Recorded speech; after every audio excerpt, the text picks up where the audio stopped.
Hey, what's up, my fellow coinaholics? We're back at it again. Pocket Change Market Report for April 3, 2024. I want to thank you guys for coming on board as we take a look at some of the sales from eBay on all of your favorite um, varieties and mint errors. Yeah, that's what we like to talk about, and key dates as well. This particular report represents the best of the best of what you can expect out there. The great news is none of the coins are graded. All right. Um, I think I like leading off with that. Non-graded coins. Grading indicates that you have to spend money to get your coins into a plastic slab, and thereby validates someone else's take on what grade your coin should have.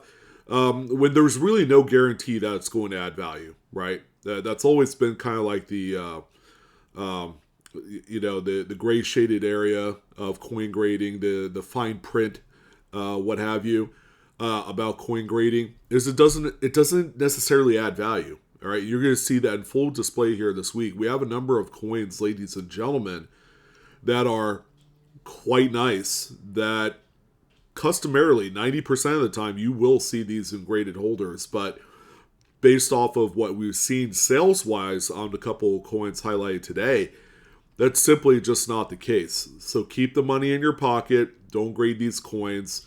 You're going to be better off that way. Just about everything you're going to see here at one point was probably discovered, found, cherry picked from change, from roll hunts, from cherry picking local coin shops, maybe a collection that's nearest you that you looked at. eBay, another great place to buy things for cheap and then resell for a profit. There's a myriad of different ways that you can approach this and take advantage of it. Be aware based off of the words coming out of my mouth how these particular coins maybe came into prominence, and that'll help you guys out in the long run if you decide you want to do it for yourself. And one more thing, as we go on through the video, you're going to see a wide array of different photography. All right, these are all original photographs from the respective sellers' listings.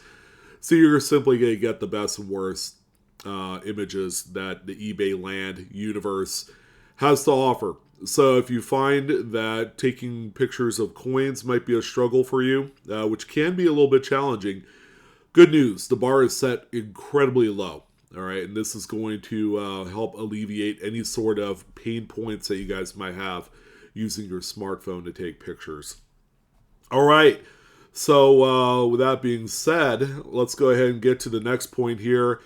Here's a little bit of an update from Whatnot. All right, so I have two shows for this week. We have a new promotion starting in April. All right, and it started from last night's show, the No Fooling Around Budget Buster Economy Show. We had over 140 lots combined. Guess what? For the whole month of April, we have what is essentially every single item that you buy this month from my Whatnot stream will go into a pot. So with each singular purchase, you will receive an entry into the end of month giveaway, which is going to encompass a number of really nice items, from GSA Carson City dollars to gold coins to various other things. We're going to blast off in the month of April with this particular event. So our next show is coming up this Friday, which means that if you bought one item, that's one entry. If you bought 2 or 3 items, that's 2 or 3 more entries into the end of month giveaway. And as they all say, you just need one entry to win something nice. We're going to have a number of items that we're going to be giving away at the end of the month on the very last show that we will do for the month of April. So keep in mind that between now and then, you're going to have, I think, 8 shows. We're going to do 8 shows this month. Every Tuesday and Friday is going to be a show. 8 combined shows. There might even be a 9th in there. But whatever the last show is for the month is when we'll do the announcement. We'll do the random draw my wife just told me there's 9. There's going to be 9 shows this month. So there's going to be a lot of opportunity to get into it. Okay, something nice to give back to the community for all the support. All right, so this Friday we got the Power Hour sale. Coins and bullion will be in full display. Nothing will be held back. Friday, April 5th, 5 p.m. Pacific, 8 p.m. Eastern. Come by and check it out. If you're going to be new on the platform, go ahead and sign up below on my referral link. You'll get yourself $15 in store credit to use right away. All right, and there's nothing better than that. You can come by, spend $10 on an item. The item will essentially be free. Just pay for shipping, and bam, you got yourself 1 entry into the end of month giveaway. So it's going to be a lot of fun. So let's go ahead and take a look-see what has sold here on eBay within the last 24 to 36 hours.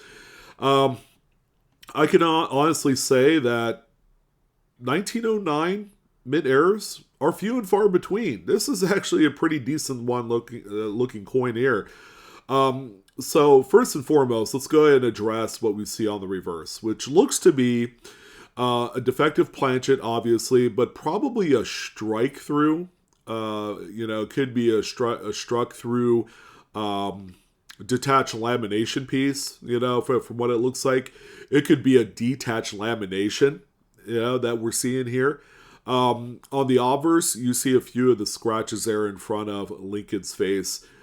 They could be scratches. All right, I don't have the coin in hand. This is one that just sold here within the last few hours. But it could possibly be, and from what it looks like, it's probably the case, die file lines that's on the obverse. So a mint employee probably tried cleaning up that obverse die. Maybe there was a clash or something like that on there. Maybe a die gouge. You just never know. So there's a lot of things going on here with this one. But how about a $75 sale on this one? Whereas on any other date of Lincoln, like from the 40s or 50s, if everything were the same on a coin from the 40s or 50s, that would probably be about a $10 coin. But because it's on the 1909 and it's not a VDB reverse, by the way, that kind of changes the game a little bit. Again, this is a date where we don't see too many mint errors, so this is kind of a welcome thing to see here today. The next one that we have here, 1960D, 1960s Lincoln cents. Altogether, should be one of your prime targets on your hunt. There are, bar none, more varieties to be found on any version of a 1960 Lincoln cent, whether it's a small date, a large date, a Denver, a Philadelphia, you name it, even proof 1960s Lincolns. There was a couple of really, really premier cherry picker's guide varieties. All right, so there's a lot to love here. So this is a small date Denver, and the coin is in really nice shape. There is a pretty notable kind of like carbon spot right on Lincoln's jawline area. So that's really the only distracting thing about the coin. But when we look up close here to a couple letters in Liberty, you're going to find a die chip connecting the B and E in Liberty, thereby creating what we call a BIE die chip. These are very well collected. For the most part, a lot of them are attributed with their own number. This one did not have it. Not saying that it's a new discovery, but, that is there. There's a website called cudsoncoins.com, which has a lot of these attributed in there. So this one right here, these are all quite minor, but again, they're being collected in large numbers. This particular example ended up selling for $6. Okay, so it seems like a little bit of money, but keep in mind that's 600 times face value, and all the money at the end of the day goes into the same pot. All right, so a little bit of profit is better than no profit in my estimation. Here's another one right here too that is quite interesting, and this particular coin right here has stumped a lot of people. Okay, we've all seen these this later version of the Lincoln cent that are copper coated zinc compositions, and it's not unreasonable to find an example where it has no copper plating. All right, but there are a few things to look out for to ensure that the copper plating was just not stripped away from the coin. And that's going to be, what does the zinc core look like? If these things were dipped in acid, that zinc core would get eaten up. And not to mention that there would be virtually no luster on zinc. On a zinc, planchet with no copper plating, if it was struck, there would still be some luster on there. Okay, and this one you could see it in the protected areas of the design and devices. So I am about 98% confident that this is just a partial plating leak consent error. So this particular coin, it's a lot harder to find on the Shield series, so anything beyond 2010, kind of tough to find these.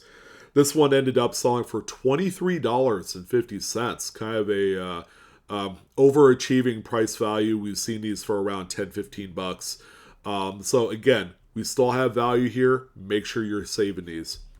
The next one that we have is the 1995 Lincoln Memorial Set. And this is indeed the FS101 doubled die obverse. The coin is just okay. It does have a couple issues on there. A few carbon spots. It's got some weird toning on the reverse. What looks to be possibly the beginning stages of zinc rot, from what I could see on the obverse of the coin. But this is no doubt about it, the real deal. So when we look up close at Liberty and the motto "In God We Trust," the doubling is hard to miss. It's actually quite strong on this one.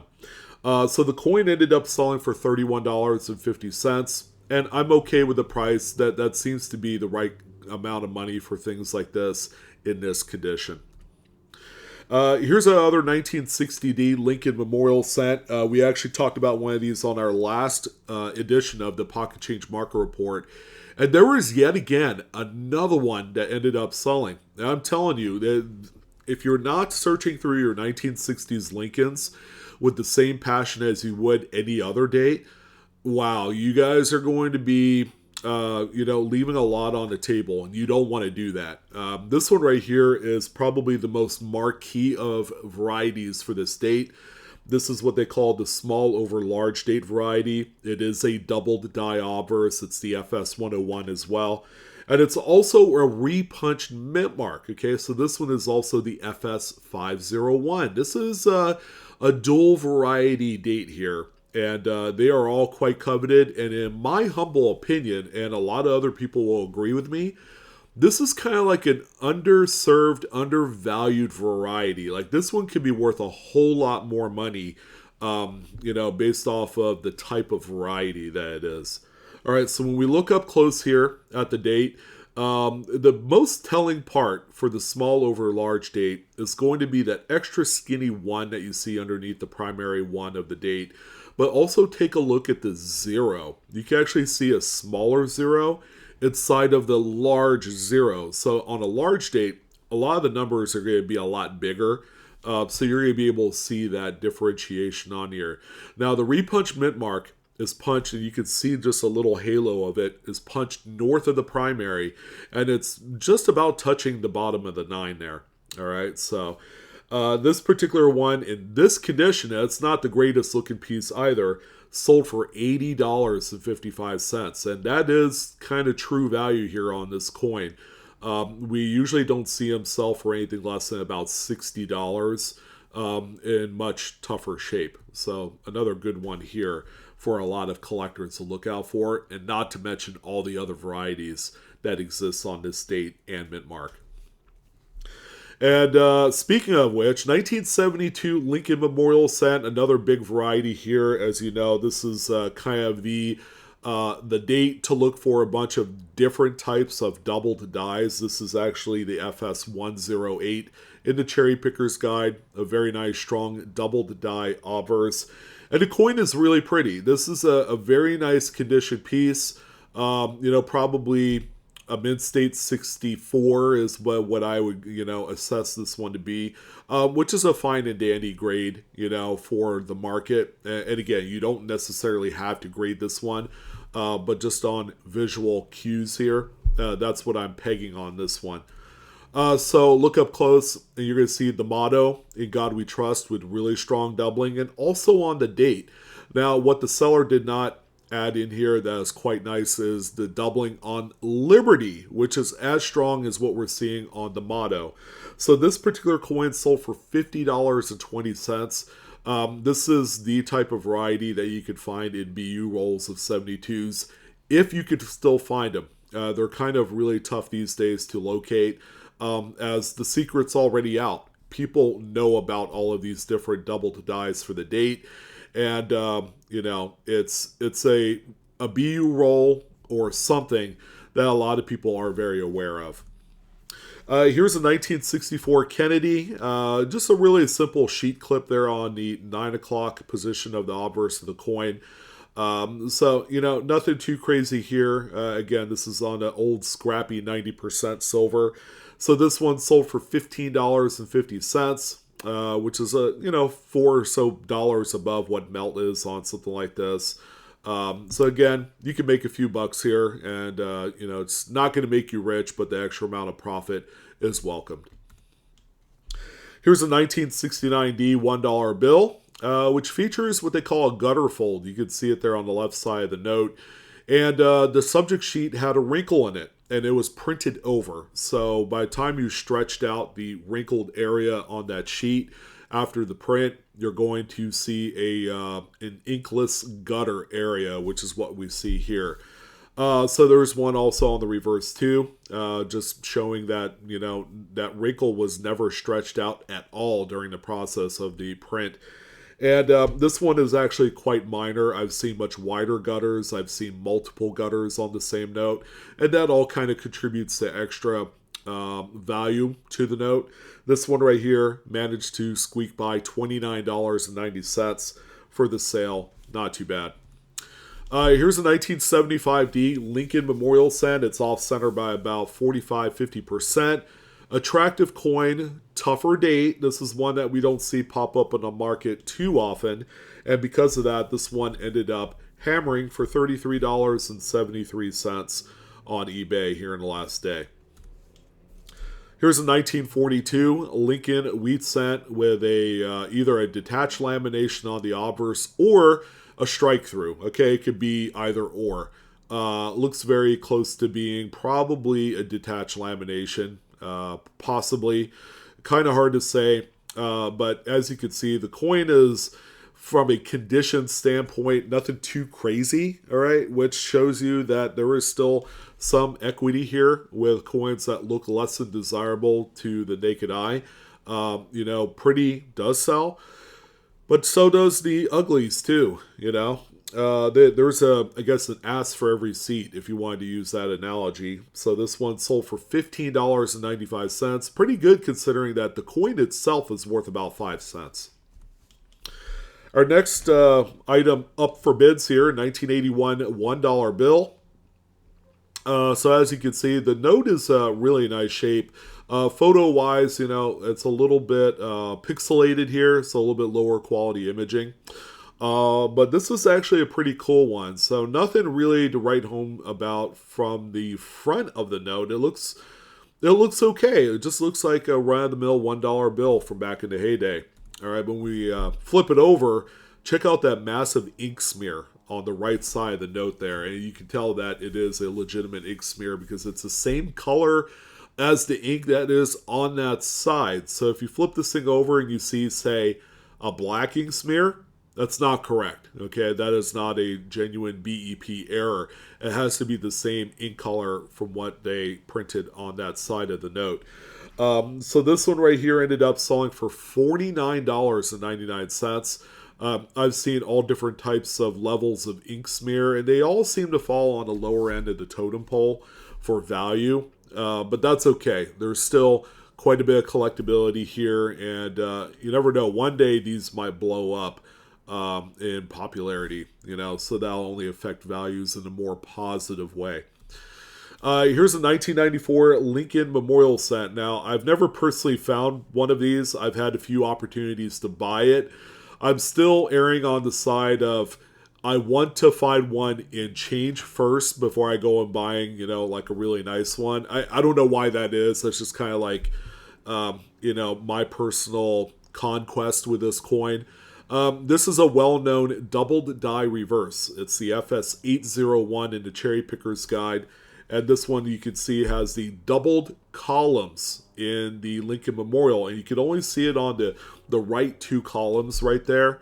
The coin itself, not tip-top shape. I would say it's probably XF condition, maybe a low AU. But it did sell for $29.99. So someone got a pretty good deal. They have a what I consider to be problem-free example of one of the coolest varieties that you can find on a later dated Lincoln. Just really nice one here. All right, not the prettiest. A lot of people would avoid coins that look like this. 1920 Buffalo nickel, but again, we have that defective planchet area on the reverse. Probably looks like a delamination. And these things are known for lamination anyways. It's just the Buffalo nickels had annealing issues. And not to mention the Indian on the obverse looks like he got cracked upside his face. So it looks like to be some sort of post-mint damage there, along with all the little pitting areas all throughout the coin. So obviously this one has a lot of issues, from an originality standpoint. This one sold for $22.61, and that's with 14 bids. So there was enough people that were interested in this one that they bid it up to this price level. Really nice. Very clean 1966. Off-center struck. Lincoln Memorial cent. This one's off-center by about 10%. And this one sold for $32, and that's with 11 bids, it looks like. So very nice premium example for someone collecting this by date. And we don't really talk about the emergency notes that were circulating during World War II, whether it's the Hawaii or this one, the North Africa, that features the blue ink of a silver certificate, but also a yellow seal as well. All right, this is one of the coolest notes that people love, even to this day, very, very collectible. So this one has a little bit of a handwritten annotation on the front of the note. It says 30 there on the left side. That's in pencil. It looks to be a little bit of a partial teller stamp as well. But that's not the reason why that this is here. So when you look at the front of the note, it looks to be pretty well centered. You have a nice even margin on the top and bottom. When we flip it over, yeah, things kind of go sideways here. You have a much fatter margin on the top. So we have a misalignment or just a registration error. So the print from the back to the front is not mating up correctly. So, as you can tell, the front is pretty well centered, but the back isn't. So, it's quite minor. Again, I've seen much more crazy misalignments.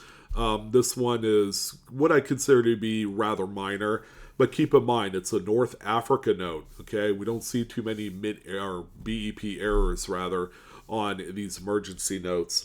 This one right here ended up selling for $139. Okay, so that was a buy it now hit for this one. Someone did see the value and understood that it's an error note. On something that we don't see too many errors of. And again, another cool one. Poor old Mama Bat on the reverse, just getting hammered on a lot of these strike-through errors. 2020 Philadelphia is going to be the date to look for these. And that's a strike-through, ladies and gentlemen.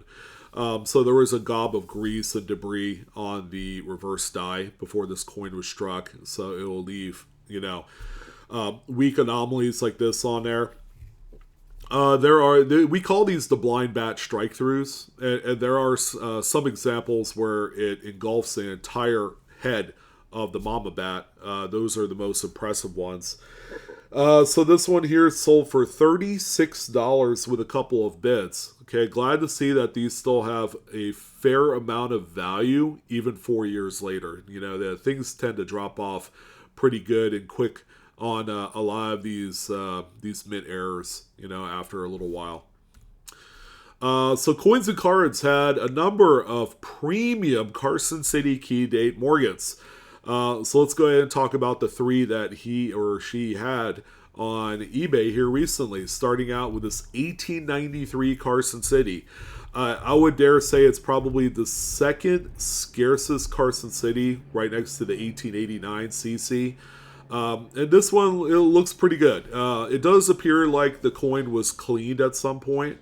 But all in all, great looking example here. This one ended up selling for $2,430, and that's with 45 total bids. So again, do we need to grade these coins, or can we just appreciate them in raw fashion? I'd say that, the person that paid all the money in the world for this is going to appreciate it as it sits right now. All right, and the same can be said with this 1879 Carson City, another top 5 rarity from the Carson City minted coins from the Morgan dollars. This one is in great shape. Now, Coins and Cards did note that this one looks like a deep mirror proof like. The pictures to me doesn't give me all the information I need to make that determination, but it looks good. It's a great looking coin with lots of luster. I would say this one right here is probably a low-end mid-state, like a 61, possibly, in that AU 58, 61 level, somewhere in there. So I wouldn't be surprised at all if it grades, one way or the other. But this is a key. This is a big one here, especially in higher grades. And it sold for $4,338, and that's with 34 bids this time. And finally, we have the 1878 Carson City. Now, this one I've owned before. It's not as hard to find, especially in nicer shape, for a reasonable amount of money. There are other dates, of course, that are much more common than this one. So this is a pretty good date to have if it's mid-state, which is what this one is here. This one is sold for $520 with 36 bids. So again, we have 3 coins, not graded, that commanded all the money in today's marketplace respective to their grade. There you go. I don't think I need to talk you guys into not grading your coins after seeing this little 3-piecer. Crazy. This is a multi-struck Jefferson nickel. Struck at least 3 times. The primary strike is, by the way, off-center on that coin. This one right here was offered at $750 or best offer. I couldn't find what the best offer price was accepted. It was probably somewhere north of $500 if I had to venture a guess. But really cool. And, these more than likely were found in mint-sewn bags. That's how they traveled from the Fed Reserve Bank, because they don't go through counters when they do that. Or they might have. I don't know. But this one ended up escaping and ended up in a collection and on eBay. Eventually it did. And always a big one to look out for, 2000p Sacagawea dollar. This is the Wounded Eagle Reverse. Okay, it's referred to as the FS901 in the Cherry Picker's Guide. Condition-wise, it's not great. It does have some what I consider to be like roller damage on the obverse there, so you can see around the left side of the rim. Where, it was probably an end-of-roll coin at one point. But what are we looking at here for this one? And it's going to be this pair of raised sharp lines that go into the breast and into the feathers of the eagle. These are raised on the coin and not ink-used, so the coin did not take a hit for this one. And, it looks like a couple of spears, and that's why it's been given the Wounded Eagle moniker over the years. This one right here sold for $69 with 9 bids. Very strong price. Again, the condition isn't superb here on this one, but yet it commanded a really nice above average premium. This is what looks to be a 2000p Canadian half dollar. The seller did put no date on there, so they weren't sure what date it was, but it does look like a 2000. Obverse struck through grease is what we have here, and that's a really nice one too. This one sold for $18.85 with 2 bids. I've seen some strike throughs on Kennedys that were a lot stronger and also involved the reverse. So this one I would say is kind of like on the medium end of what you would encounter if you're, say, roll hunting half dollars. Be on the lookout for these. they're generally worth a lot more than silver value. 1993 $100 bill. Always good to see some of these older notes. This one's actually really cool because you don't see it that often. The front of the note looks normal, for being an old small head style type. When we look at the back, we have a minor front to back wet ink transfer. Okay, when I mean minor, the secondary inking impression is quite a bit light here on this one. So we've seen some that are quite dark that command a lot more money on the secondary market. This one is just mid. It is 100% front to back transfer. This one here sold for $171.86, and that's with 8 total bids. Very nice one.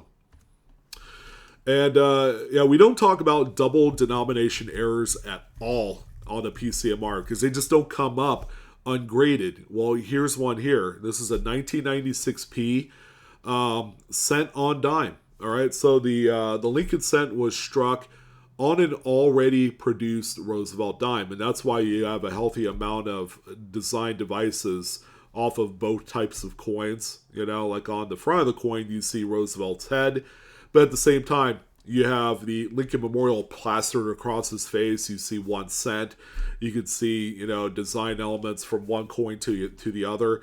The host coin is a dime, so it's a copper nickel clad. All right, so when you do find these, they're not going to be copper. They're going to be that silvery nickel color. And then you look at the reverse. Yeah, it's just an amalgam of just various design devices. It's very attractive and very striking too. It's no wonder why that these are so popularly collected. So this one sold for $954.99, and yes, that is the right type of money for this particular error. I traditionally don't see these drop for under $800, if that means anything.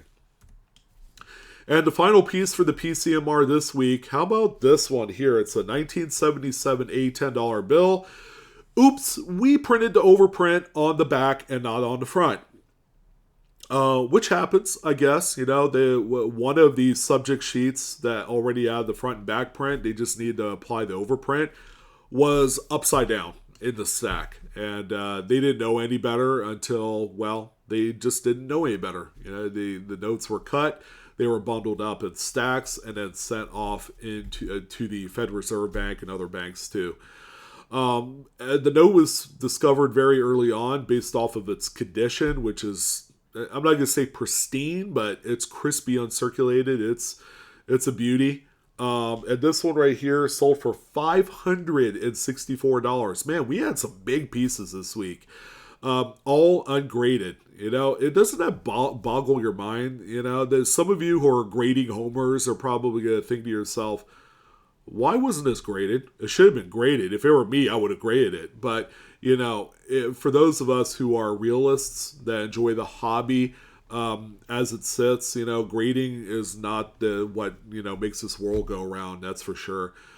Me personally, I would appreciate something like this outside of a graded holder, and it's really cool, and it's something that, again, a graded holder piece, sure, you might get maybe $50 more out of the deal, but you got to figure the time it takes to get your note back from PMG, currency, or PCGS banknote, who are the two biggest, currency grading firms out there. It'll take like 4 to 6 weeks to get your note back, and then you got to sell it, So there's a lot of time lost here.